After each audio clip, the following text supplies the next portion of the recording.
అందరికీ జై భీమ్. నిజానికి గుంపు కట్టుకొని వచ్చి అందరు కలిసి 1000 గొంతులు 1,00,000 డప్పులు కొట్టడంతో పాటు రిజర్వేషన్ల వర్గీకరణ జరుగుతుందంటే 1,00,000 గొంతులు 1 కోటి డప్పులు పెట్టుకుంటే బెటర్. ఎందుకంటే వీళ్ళు సమూహాలతోటి గుంపులతోటి మాటలతోటి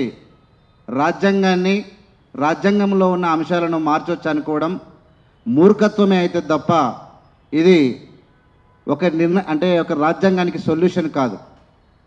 మందకృష్ణ మాదిగకు ఉన్నటువంటి అవగాహన ఎంత, ఈ మేధావులంతా కలిసి ఆయనకు సపోర్ట్ చేయడంలో ఉన్నటువంటి సారాంశం ఏంది అనే విషయాన్ని మనం అందరం గమనించాలి. వీళ్ళందరూ కలిసి కళాకారులుగా మేధావులుగా మాలలను మాఫియాలతోటి లేదంటే దేశద్రోహులతోటి నాగువాములతో పోల్చడం అంటే వీళ్ళు మూర్ఖుల తెలివైన వాళ్ళ? భారత రాజ్యాంగం ప్రపంచ మేధావైన డాక్టర్ బాబాసాహెబ్ అంబేద్కర్ గారు ఎస్సీలకు వర్గీకరణ మాదిగలకు తక్కువ చేసి రాసిండా, మాలలకు ఎక్కువ చేసి రాసిండా? దుబ్బుకు తినే అవకాశం ఉందా? ఎలా వీళ్ళు మాట్లాడగలుగుతున్నారనేది ఈ సభ్య సమాజం గమనించాలి.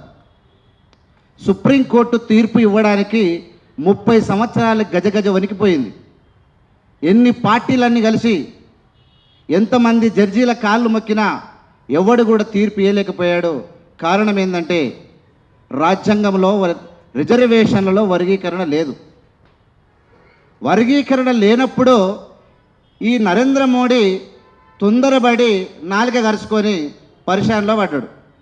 ఒకవేళ వర్గీకరణ చేస్తే తెల్లారి కుప్పగూలిపోయే నరేంద్ర మోడీ తోక ముడుచుకొని ఇంట్లో వండుకున్నాడు. పార్లమెంట్లో మేము ఒక్క క్వశ్చన్కు వర్గీకరణ చెయ్యము, దాని జోలికి పోమని బీజేపీ చెప్పింది. ఈ సిగ్గు తప్పిన వాళ్ళు ఇంకా కూడా ఈ టెక్నాలజీ యుగంలో కూడా బ్లాక్మెయిల్ రాజకీయాలు తెలంగాణ ఆంధ్ర రాష్ట్రంలో జరుగుతున్నాయంటే యావత్ సమాజం సిగ్గుతో తలదించుకుంటుంది. ఎలా మాట్లాడతారా? ఎలా వర్గీకరణ కాదు జరిగింది, రిజర్వేషన్ల వర్గీకరణ జరగలేదు. వీళ్ళు అడుగుతున్నారు కదా, తీసుకోండి ఎంపరికల్ డాటా అన్నారు. మాదిగలు ఎంతమంది డాక్టర్లు ఉన్నారు, ఎంతమంది ఇంజనీర్లు ఉన్నారు, ఎంతమంది లాయర్లు ఉన్నారు, ఎంతమంది కోటీశ్వర్లు ఉన్నారు, ఎంతమంది ఇల్లు లేని నిరుపేదలు ఉన్నారు, సేమ్ మాలలు ఎంతమంది ఉన్నారు?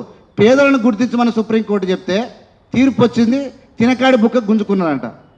సిగ్గు లేకుండా మాట్లాడేటువంటి మాటలకు మనువాదులతో పోల్చి మీటింగులు పెట్టి డప్పులు కొట్టి డ్రామాలు చేసి మాలల మీద మన్ను పోసి కష్టపడి, మనకు తెలుసు ఒలింపిక్ గేమ్స్లో ఆటల పోటీలు, పరీక్షల పోటీలతో తెచ్చుకొని మానవ జ్ఞానం, మానవ నైజం, మానవులు అందరూ కలిసి ఐక్యంగా కావాల్సిన ప్రపంచ గేములు జరిగితే టాలెంట్ పోయి పరీక్ష రాసి వస్తే మాలలను మనువాదులు చేసి అమాయకులమైనటువంటి మాదలను 30 ఏళ్ళుగా అనరాని మాటలు అంటూ చిత్రహింసలు పెడుతురుగా దుర్మార్గులారా. మీరు పాటలు పాడి ఎన్ని పాటలు పాడితే నేను ఒక్కటే అడుగుతున్నా, ఎవరినో దోసుకున్న వాళ్ళని ఒక 100 మందిని తీసుకొచ్చి రోడ్డు మీద పడేయండి. రెంజల రాజేష్ పిల్లలు ఏం తింటుర్రు, ఏం చదువుతుర్రు, రెంజల రాజు కుటుంబం పోయి చూడండి, నా పిల్లల కుటుంబం పోయి చూడండి. ఎవరి కుటుంబం పోయి చూస్తారో మా పిల్లలు ఏమి తింటుర్రు, ఎలా బతుకుతుర్రు మాకు తెలుసు. అయినా ఇజ్జత్ పోకుండా, పరువు పోకుండా బాబాసాహెబ్ గారు ఇచ్చినటువంటి రూల్స్ అండ్ రెగ్యులేషన్లో బతకాలనుకున్నాం, బతుకుతున్నాం. మేము వర్గీకరణ వ్యతిరేక పోరాటం చేయాల్సిన అవసరం మాకు లేదు. వర్గీకరించడానికి నువ్వెవడవు, అడ్డుకోవడానికి మేమెవడవు? What right you have? నువ్వు వర్గీకరిస్తావా? సుప్రీంకోర్టు ప్రధాన న్యాయమూర్తులకు వర్గీకరించే హక్కు లేదు, నీ పార్లమెంటుకు లేదు. మరి మేము ఎట్లా అడ్డుకుంటాం? నువ్వెవడు అసలు వర్గీకరించే నీకెవడు? నువ్వెవడు అంటున్నా? కాన్స్టిట్యూషన్లో ఏముంది? ప్రియాంబుల్ ఏం చెప్తా ఉంది? ప్రియాంబుల్ ఏం చెప్తుంది అంటున్నా? ప్రియాంబుల్ జడ్జిమెంట్ ఏం చెప్తా ఉన్నది? ఈక్వాలిటీ ఏం చెప్తుంది? లిబర్టీ ఏం చెప్తుంది? ఫ్రెటర్నిటీ ఏం చెప్తుంది? రిజర్వేషన్లు అనేటివి ఒక గొడుగు. దాని కింద వెండి మనమందరం లైన్గా ఒక నది పోతూ ఉంటే నదిలో నీళ్లు ముంచుకోవాల్సినటువంటి పని అక్కడ. కానీ ఎన్ని పాపం మాటలే, ఎంత అడ్డగోలి మాటలే. మీ యొక్క అంటే మందకృష్ణ అనేక ఉద్యమాలతోటి ప్రజలకు మేలు చేస్తే మాలలకు ఇప్పుడు మాలలు గుంజుకో తినరా అని చెప్తే ప్రపంచం నమ్మాలనా? ఆయన చెప్తాడు, 1 minute, రిజర్వేషన్లు అనేటివి వర్గీకరణ లేదు. ఇక్కడ జరిగింది సుప్రీంకోర్టు ఇచ్చింది వర్గీకరణ కాదు, పేదలను గుర్తించమన్నది. మాదిగ పేదలను మాల పేదలను గుర్తించమన్నది. దానికి మీరు జబ్బలు దర్చుకోవాల్సిన అవసరం లేదు. పేదలను గుర్తిస్తారు. పేదలను గుర్తించి ప్రభుత్వాలు చేతగాని ప్రభుత్వాలు ఉన్నంత కాలం ఈ పేదలు పెరిగిపోతూనే ఉంటారు. పేదలను గుర్తించమని అడుగుతూ ఉన్నారు. సుప్రీంకోర్టు అదే చెప్పింది, పేదలను గుర్తించండి, పేదలకు అవకాశాలు ఏమని. దాని ప్రకారంగా డాటా, ఎంపరికల్ డాటా తీసుకురండి. పేదోళ్ళు ఎవరన్నారో వాళ్ళ ప్రభుత్వాలు సిగ్గు తెచ్చుకొని తల దించుకొని పేదరికాన్ని నిర్మూలించండి, నిరక్షరాస్యతను నిర్మించండి, అమాయకులను పైకి తీసుకురండి. కానీ రిజర్వేషన్ల జోలికి ఎవడు రాలేడు, రాబోడు. ఆపడం మాలల తరం కాదు, తీసుకురావడం మాదిగ తరం కాదు. మీరు డప్పులు కొట్టుకుంటారా, ఆటలు ఆడుకుంటారా, పాటలు పాడుకుంటారా? రాజ్యాంగం ఇచ్చిన హక్కు. 365 రోజులు 1 కోటి మంది వచ్చి ట్యాంక్ బండ్ల మీద ఆటలు ఆడుకోండి, పాటలు పాడుకోండి, మాలని తిట్టుకుంటారా, మీ ఇష్టం అది. దాని తర్వాత కౌంటర్ ఉంటుంది. కానీ రాజ్యాంగం ఏం చెప్తా ఉంది? మీకు కనీసం సిగ్గు అనిపించాలి. 75% మాదిగలు మేధావులంతా కలిసి చెప్తా ఉన్నారా బాబు వర్గీకరణ లేదని. మా వాళ్ళకు పని లేక బీజేపీని తెలంగాణలో అధికారంలో తీసుకురావడానికి మీరు ఆడుతున్నటువంటి డ్రామాలో సభ్య సమాజానికి తెలిసిపోయింది. లాస్ట్గా ఒక మాట, బీసీలలో ఉన్నటువంటి ప్రొఫెసర్లు, మేధావులు, కొంతమంది 2 డ్రామా ఆర్టిస్టులు, బ్లాక్ మెయిలర్స్ వచ్చి మీరిద్దరు మాదిగల తరఫున కూర్చొని డబ్బాలు కొడితే భయపడడానికి ఇక్కడ పిరికి వాళ్ళు ఎవడు లేడు, రాజ్యాంగం తెలియనోడు ఎవడు లేడు. మీ ఆటలు బంద్ చేసి తలుపు తాళం పెట్టుకొని మూసుకోండి. ఒకవేళ రాజ్యాంగం ఏమన్నా చేయదుంటే, అంబేద్కర్ గారు చేసేది ఉంటే ఎప్పుడో రాజ్యాంగంలో రాసేవాడు సుప్రీంకోర్టు చేసేది. అవి చెయ్యనివే. ఇవాళ సుప్రీంకోర్టు చేసినా దొంగ నాటకాలే, ఇంకెవడు మాట్లాడినా బ్లాక్మెయిలే. ఈ బ్లాక్మెయిల్ గాళ్లను ప్రపంచం అబ్జర్వ్ చేస్తూ ఉంది.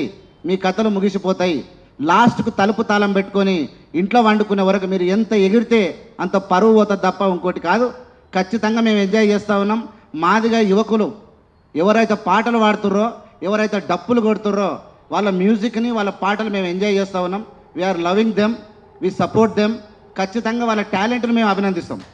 ఖచ్చితంగా ఒక ఫిబ్రవరి 7 తారీఖు వరకు ఎంటర్టైన్మెంట్ కార్యక్రమాలు పెద్ద ఎత్తున ఉంటాయి. ఖచ్చితంగా అన్ని టీవీలో వాళ్ళను ప్రచారం చేయాలి, వాళ్ళ పాటలు చూడాలి, వాళ్ళ మాటలు వినాలి. వాళ్ళ కళలకు మాలలంతా సౌహృదయంతో, ఆనందంతో చప్పట్లు కొడతాం తప్ప మేము ఎవరిని వ్యతిరేకించాం. ఖచ్చితంగా మా తోటి కళాకారుడైన రెంజల్ల రాజేష్ గారు కూడా వీళ్ళతో ఎప్పుడు కలిసే ఉన్నాడు, అందరితో కలిసే ఉంటారు. ఇప్పుడిప్పుడు వాళ్ళ మధ్యలో ఏమో చిన్న చిన్న వచ్చినాయంటే అవి రావద్దని. మీలాంటి కళలు ఉన్నటువంటి దళితుల్లో పేదరికంతో ఎండిన డొక్కలతో మీరు పాడేటువంటి పాటలు మీ పౌరుషం మీ చూస్తూ ఉంటే మేము ఎంజాయ్ చేస్తున్నాం తప్ప ఎక్కడ ఫీల్ అవుతున్నాం. కానీ మందకృష్ణ ఇప్పటికీ 1 స్టెప్ వెనక్కి అందరితో కలిసి ఉంటే మంచిది. ముందు కోతే కూడా మీరు ఎన్ని అడుగులు ముందుకు వస్తే మేము అన్ని అడుగులు కూడా ముందరకు వస్తాం. ఖచ్చితంగా మేము మాట్లాడతాం. అడ్డుకోవడానికి మా చేతులు లేదు, తేనిక నీ చేతులు అసలు లేదు. నీ రాష్ట్రాలు కాదు, దేశం మొత్తం ఏకమై పొలురుదండాలు పెట్టిన రాజ్యాంగం మారదు. మీరు ఇంకేం చేయాలన్నా అది మీ ఇష్టం, మీ కర్మ, మీరు ఏం చేసుకుంటారో మీరు చేసుకోండి. ఇక్కడ రేవంత్ రెడ్డి గారికి తెలిసిపోయింది. నరేంద్ర మోడీ వచ్చి మందకృష్ణ ఈ చేతి పెట్టిండు, ఓకే అన్నాడు. మళ్ళీ బీజేపీ పాలిత రాష్ట్రాల్లో ఎక్కడ కూడా ఎంపరికల్ డాటా లేదు, ఇక్కడ రిజర్వేషన్లకు సపోర్ట్ చేస్తలేదంటే వీళ్ళు డ్రామాగాళ్ళు, మోసగాళ్ళు, ఏదో మోసం పొంచి ఉందని రేవంత్ రెడ్డికి తెలిసిపోయింది. ఖచ్చితంగా నిజం వాస్తవం తెలుసుకొని రేవంత్ రెడ్డి గారు మెసులుకుంటే భవిష్యత్తులో పేదవాళ్ళ యొక్క బతుకులు మార్చి ఉద్యోగాలు ఇచ్చి రాష్ట్రాలను, దేశాన్ని అభివృద్ధి చేసే దిశలో రాజ్యాంగాన్ని ఫాలో అయితే దేశం సుసంపన్నంగా ఉంటుంది. రాజ్యాంగంలో ఉన్న అనేక అంశాలు నిరుపేదలను మార్చేటివే, విద్యను పెంపొందించేటివే, ప్రపంచాలకు ధీటుగా నిలిచేదే. రిజర్వేషన్ల జోలికి పోయి మీ పరువు మీరు తీసుకోవద్దని తెలియజేసుకుంటూ, ఇక్కడ చాలామంది మాట్లాడే వాళ్ళు ఉన్నారు కాబట్టి మీడియా ముఖంగా ఎవరైతే మాకు సపోర్ట్ చేసిరో అందరూ కూడా ఖచ్చితంగా సపోర్ట్ చేయాల్సిన అవసరం లేదు. వాస్తవం చెప్పండి. ఎదిరించడానికి మాలల చేతిలో ఏం లేదు. తేనికే ఇలా బీసీలు మాదిగలు మొత్తం కలిసి కుప్పగట్టిన రాజ్యాంగాన్ని మారుస్తాయి అనుకుంటే ఈ దేశం మొత్తం అదే ఉంటుంది. మార్పు లేదు, వర్గీకరణ జరగదు. ఎంపరికల్ డాటా పేదరిక నిర్మూలన, నిర్మూలన జరగాలి. దేశంలో అందరు సమానంగా ఎదగాలి. రిజర్వేషన్లు మారవు, ఎందుకంటే అది ఆర్థిక అసమానతల మీద రాలేదు. ఆర్థిక అసమానతల మీద లేని రిజర్వేషన్లు ఇలా వర్గీకరణతోటి మార్పు రాదు. ఆర్థిక అసమానతలు కావాలంటే ప్రభుత్వాలు పేదలకు సాయం చేయాలి, పేదోనికి ఇండ్లు ఇవ్వాలి, పేదోనికి బ్యాంకులో 10 లక్షలు ఇవ్వాలి, పేదోనికి భూమి ఇవ్వాలి, చదువుకునే అవకాశం ఇవ్వాలి, నాలెడ్జ్ తెప్పియాలి. ఈ దేశంలో కాకపోతే ఇంకో దేశంలో బతుకుతాడు. అది చేయకుండా రిజర్వేషన్ల వర్గీకరణ చేయడం అనేది మూర్ఖత్వం. ఒక్కటే ఒక మాట చెప్పి ముగిస్తున్నా. పంజాబ్లో, హర్యానా, తమిళనాడులో ఇంకెన్నో జరిగినాయి అంటారు. అక్కడ వర్గీకరణ జరగలేదు. అక్కడి ప్రజల సహకారంతో ఆ ప్రభుత్వాలు పేదలైనటువంటి దళితులకు రిజర్వేషన్లు పెంచినాయి. ఇక్కడ కూడా పెంచమని అడుగుతా ఉన్నాం.